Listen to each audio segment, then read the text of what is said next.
Tere, mina olen Mari ja mina olen detektiiv ja mina kutsun teid ka endaga detektiivide kooli, aga see ei ole mingisugune tavaline detektiivide kool. See on selline, kus me lahendame erinevaid muresid, mis lastel internetis tekkinud on. Aga kõigepealt ma tahaksin teada, et kas teie olete ka kunagi internetis käinud? Kui te vaatate minu selja taga neid pilte, siis kas te tunnete mõne asja sealt ära ka? Näiteks, kes teist on käinud kunagi nutitelefonis, siis tõstke käsi. Ja kes teist on kunagi käinud arvutis, tõstke käsi. Kes teist on käinud tahvelarvutis, siis võite ka käe üles tõsta. Aga kas keegi on kunagi käinud ka näiteks mingisugust telekamängu mängimas? Ja kellel on selline telekas kodust, kus saab YouTube'iga käima panna? Ohoo, aga nüüd võite käed alla lasta. Ja, no vaadake, selle jaoks, et neid asju lahendada, on väga-väga oluline, et te oleksite kunagi internetis käinud. Aga kui te vaatate neid märke, neid logosid, siis kas te tunnete mõne ära? Näiteks, kas te olete kunagi käinud TikTokis? Või näiteks BeRealis?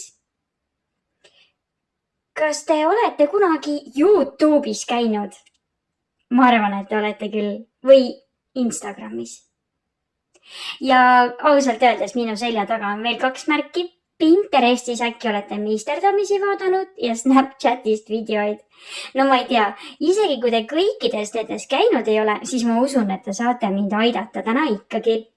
Aga kuidas teil lood mängudega on? Kas te näiteks olete mänginud selliseid mänge? Kas mõni logo tuleb teile tuttav ette? Näiteks jalgpallihuvilised, kes on mänginud Robloxi? No vot, selle jaoks, et tänaseid ülesandeid lahendada, on kõige tähtsam see, et te oskaksite otsida ja omavahel ilusasti rääkida ja koostööd teha. Nüüd ma hakkangi teile rääkima sellest, milline meie ülesanne on. Meie juurde on tulnud üks ehmunud tüdruk. Vaadake, ta on väga-väga kurb. Temaga juhtus selline asi, et kui ta koolimajast välja tuli, siis tema juurde tuli mingi täiesti võõras poiss. Tema teda üldse ei tunne, aga poiss teadis selle tüdruku nime ja seda, millise kooli juures teda üldse otsida. Ta teadis tüdruku aadressi ja isegi seda, milline tüdruku tuba välja näeb. Ta teadis isegi seda, et millisest trennis tüdruk käib. Pärast, kui laps koju läks, hakkas ta mõtlema, et kuidas see võimalik on, et täiesti võõras poiss teab tema kohta nii palju asju. Ta ei ole seda poissi ju mitte kunagi varem näinud. Ma loodan, et te saate mind nüüd aidata. Ma annan teile kohe esimese ülesande. Teie detektiivikooli kõige esimene ülesanne on leida 5 pilti. Kõik pildid on teie klassi ära peidetud. Aga kui te leiate pildi, siis lepime kokku, et te annate selle õpetaja kätte. Ta aitab teil aru saada, et mis seal vihjes siis kirjas on. Ja esimene vihje tuleb siit. Sellel asjal on 4 jalga, aga see ei liigu mitte kunagi. Hakake otsima!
paistab, et see sama tüdruk on endast TikToki jooksuvideo pannud, aga vaadake, tema selja taha on tema koduaadress ka jäänud.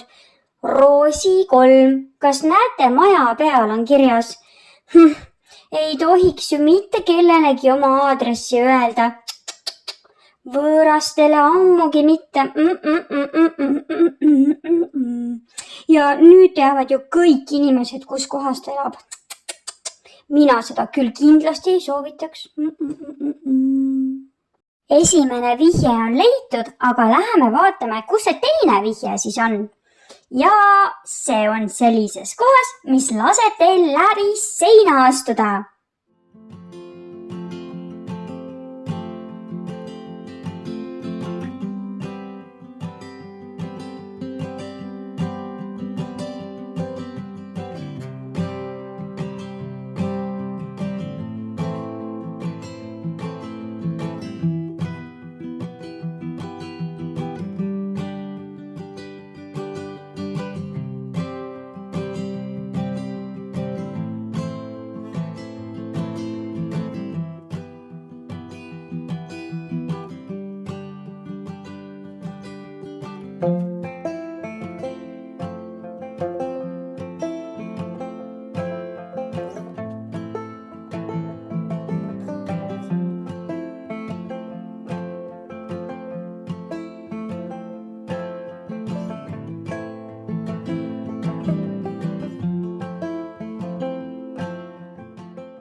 Ja teine vihje on leitud. Tublid.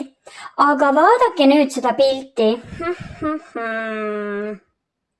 No kuulge, siin on nad vist ju kooli ees, eks ole?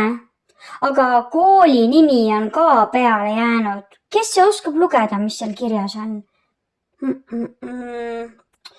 Seal on kirjas Muri kool, aga niimoodi saavad ju kõik võõrad inimesed ka teada, millises koolis ta käib. Niimoodi oskaski see poiss tema kooli ette ju tulla. Järgmine vihje on nii lihtne. Nüüd minge otsige sellisest kohast, kuhu saab asju ära visata.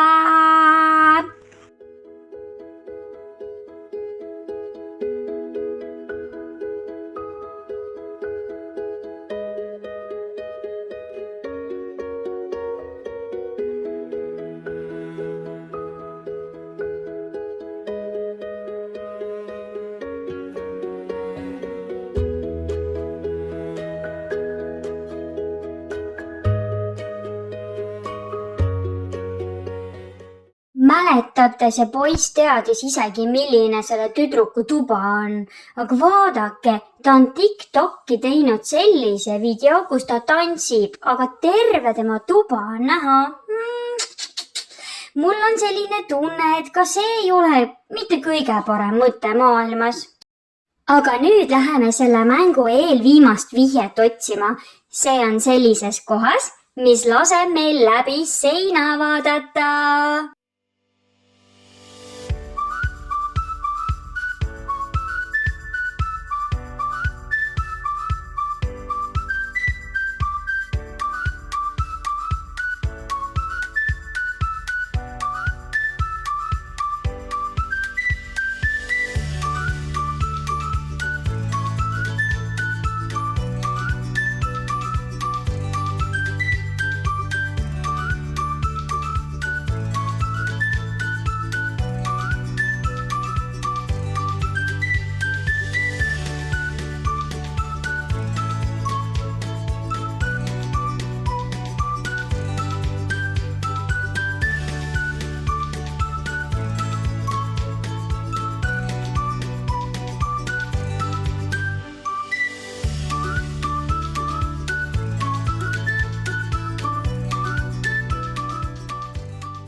Mäletate, see poiss teadis täpselt, millal tüdruku kool läbi saab.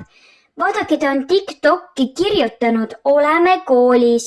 Järelikult sai poiss vaadata, millal tüdruk koolis on ja vaadata tunniplaanist, millal tunnid läbi saavad. Te olete olnud nii tublid ja nüüd tuleb viimane vihje. Viimane vihje asub sellises kohas, mille saab kinni panna ja mille vahel on lehed ja lehtede peal on sõnad.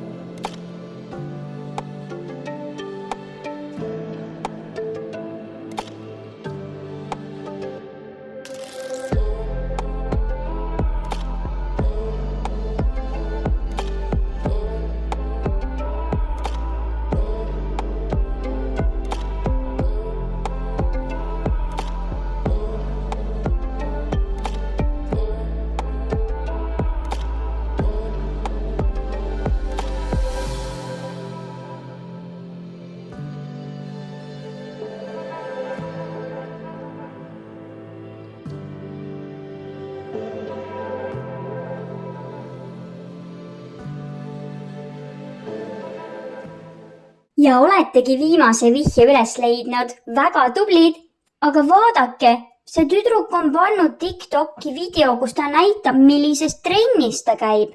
Kes oskab lugeda, mis seal üleval kirjas on? Jah, sellepärast poiss teadiski, millises trennis tüdruk käib. Kuulge, aga mis te arvate, miks see tüdruk niimoodi tegi? Miks ta näitas kõikidele inimestele maailmas, kus ta elab, mis ta nimi on, millises trennis ta käib, milline ta tuba on ja isegi seda, millises koolis ta käib? Teate, asi oli selles, et see tüdruk tahtis saada kuulsaks tiktokeriks ja sellepärast jättis ta enda konto selliseks, et kõik saaksid tema asju vaadata. No, et tal ei olnud ainult sõbrad seal, kes näha said. Ja nüüd, kui ta tagantjärgi sellele asjale vaatab, siis vaadake, kõik need pildid, mille te üles leidsite, seal on ju täpselt kirjas, et kus koolis ta käib, mis on tema aadress, millises trennis ta käib, milline ta tuba välja näeb ja isegi see oli, et kus ta praegu asub.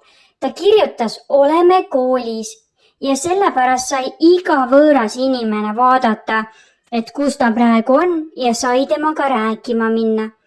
Tegelikult see on ju päris ohtlik, kui iga võõras inimene saab teada, kus sa oled. Muidugi see tüdruk ei pannud ju kõiki neid pilte samal ajal sinna, vaid järgemööda. Üks päev pani ühe video, järgmisel päeval teise, kolmanda. Aga kõik nad kokku annavad selle tüdruku kohta ju väga-väga täpse info. See tähendab seda, et iga võõras inimene saab selle tüdruku kohta kõike teada. Aga kuidas ennast sellise asja eest siis kaitsta? Vaadake, kui sa teed TikToki või ükskõik kuhu mujale internetis endale konto, kuhu sa tahad panna endast videoid või pilte, siis sa saad alati valida, kas sa teed avaliku konto või sellise, mida saavad ainult sõbrad vaadata. Mina soovitan sul alati teha selline konto, mida saavad ainult sõbrad jälgida. Ja kui sa teed endast videoid või pilte, siis vaata, et su tagataustaks ei oleks sinu koduaadressi või sinu kooli nime näha ega ka mitte sinu tuba.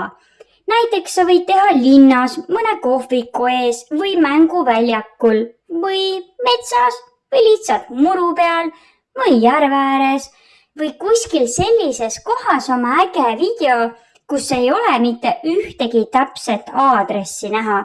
Nii ei saa sinuga mitte kunagi täiesti võõrad inimesed nii rääkima tulla, et nad juba teavad kõike sinu kohta. See on ju natuke imelik ja tegelikult ka päris ohtlik. Sellepärast, et vaadake, kõik inimesed ei taha sinu sõbraks saada, vaid kahjuks mõned on ka päris kurjad ja ohtlikud inimesed, kes ei peaks mitte kunagi sinu kohta teadma, kus sa elad, millises koolis või trennis sa käid ja ammugi mitte seda, kus sa praegu oled. See on väga ohtlik. Nüüd me teeme sellise mängu, et kui muusika mängib, siis teie saate kõik tantsida. Ja kui muusika jääb seisma, siis jookse sellise paberi peale, kus sa näed sellist pilti, mis sinu arvates on internetis parem valik.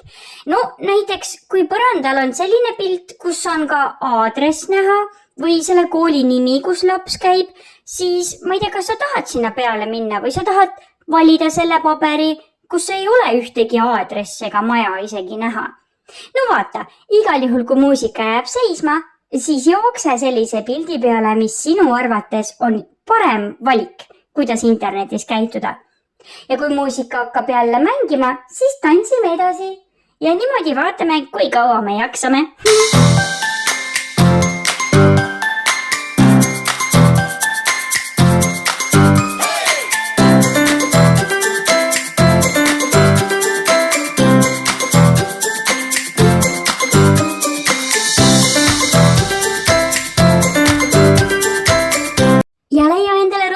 Kuhu joosta ja kui sul ei jagu paberit, ei ole midagi, võtke kas või üksteist sülle, minge kõik koos sama paberi peale. Igal juhul vali turvalisem valik.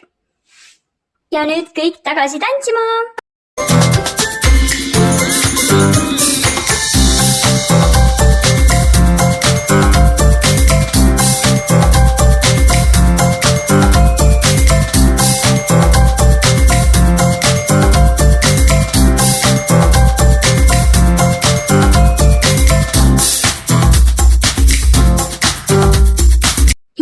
jokse nüüd ruttu ühe paberi peale ja ära unusta, mine sellise paberi peale, mis sinu arvates on internetis parem valik. Ja nüüd kõik tagasi tantsima!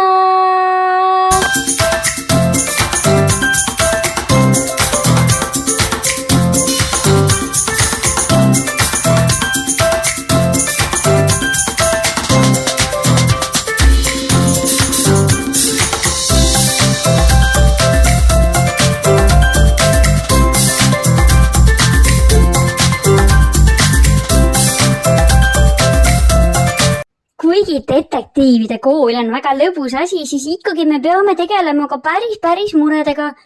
Meie juurde on tulnud nüüd järgmine laps, kes räägib meile, mis temaga juhtus. Kas kuulame? Jaak tuli minu juurde ja rääkis sellist juttu, et ta on väga õnnetu, kuna ta läks oma parima sõbraga tülli. Ma ei tea, kas teil on ka parim sõber ja kas te olete kunagi mõnega ka tülli läinud? No igatahes, kõik sai alguse sellest, et Jaak ja Pille on parimad sõbrad. Nad teevad kõiki asju koos ja neil mõlemal on oma telefon ka. Ja nad vahetevahel saadavad üksteisele sõnumeid ja mängivad seal koos. Ma ei tea, kas teie ka vahetevahel mängite koos? No ja lisaks nad veel mängivad muidugi mänguväljakul. Ja kõik saigi alguse sellest, kui nad käisid koos mänguväljakul. Mängisid ja siis, kui hakkas juba pimedaks minema, siis hakkasid igaüks oma kodu poole siis minema. Tegid üksteisele tšau ja tavaliselt nad teevad veel nii, et kui nad oma kodudes on, siis nad veel õhtul ka mängivad koos, aga telefonist nende lemmikmäng on Brawl Stars. Ja tavaliselt Pille saadab Jaagule sõnumi, et ma olen nüüd siin mängus, et tule ka. Ja Jaak vaataski, telefon heliseb, aga mis asja? Pille oli talle saatnud hoopiski selliseid sõnumeid, et sa oled üldse üks igavene banaanipea ja mina ei taha enam mitte kunagi su sõber olla. Ja vaadake tähelepanelikult, Pille on veel Jaagule sellise sõnumi ka saatnud, kus ta kirjutab Jaagu kohta loll. Kas siuke asi on viisakas? Ei ole. Jaak hakkas nutma, mõtles, kuidas see võimalik on, et minu parim sõber niimoodi tegi. Järgmisel päeval, kui ta läks kooli ja Pillega jällegi kohtus, siis hakkas hoopis Pille nutma. Pille rääkis, et kui nemad eelmisel õhtul mänguväljakult koju läksid, siis Pille avastas, et tema jope taskus enam telefoni ei olegi.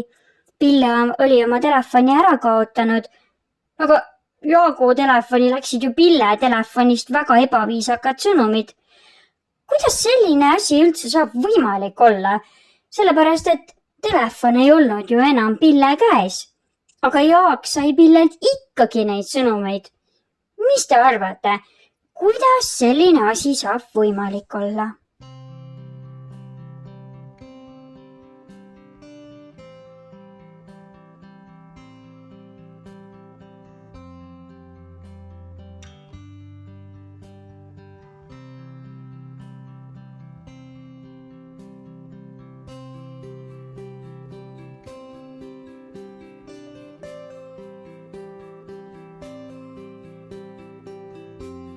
Ja asi oligi paroolis.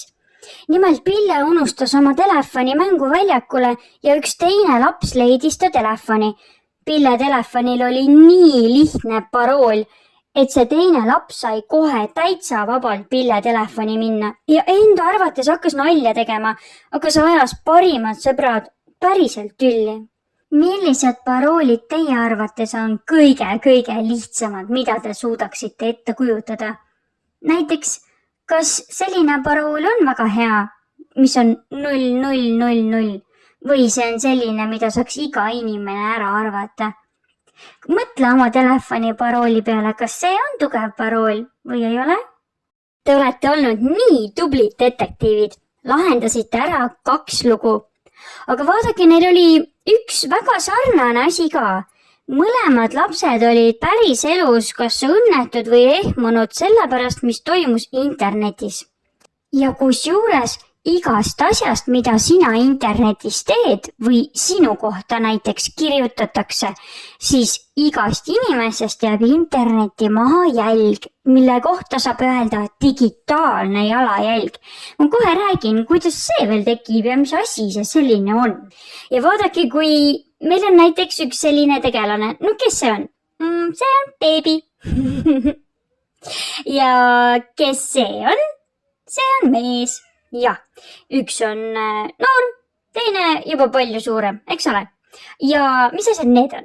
Vaadake, üleval on piisikesed papud ja all on suur saabas. No mis te ise arvate, kas sellele mehele võiksid sobida sellised väikesed nunnud pehmed papud?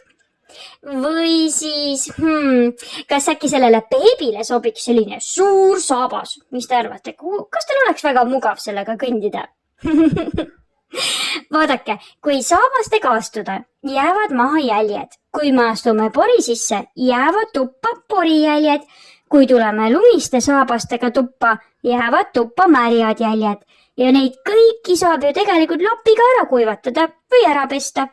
Aga internetis on niimoodi, et kui näiteks beebist tema ema või isa paneb internetti väga palju pilte, juba põhimõtteliselt sellest ajast alates, kui beebi oli alles kõhus, siis iga kord, kui beebist pannakse üks pilt internetti, jääb temast sinna jälg. Ja kui ema paneb näiteks või isa paneb näiteks veel beebist pilte, siis iga kord tuleb neid jälgi juurde. Nii, lõpuks võib olla selline olukord, et beebi on alles väga väike, aga terve internet on tema jalajälgi täis. Sellepärast, et üks pilt võrdub üks jälg. Näete, nii võibki siis olla, et kuigi päriselus on see saabas beebile väga suur, siis internetis on täitsa paras. Aga kuidas siis saab nii olla, et näiteks sellel mehel on väga pisikesed interneti jalajäljed? Kuidas see võimalik on? Mis te arvate?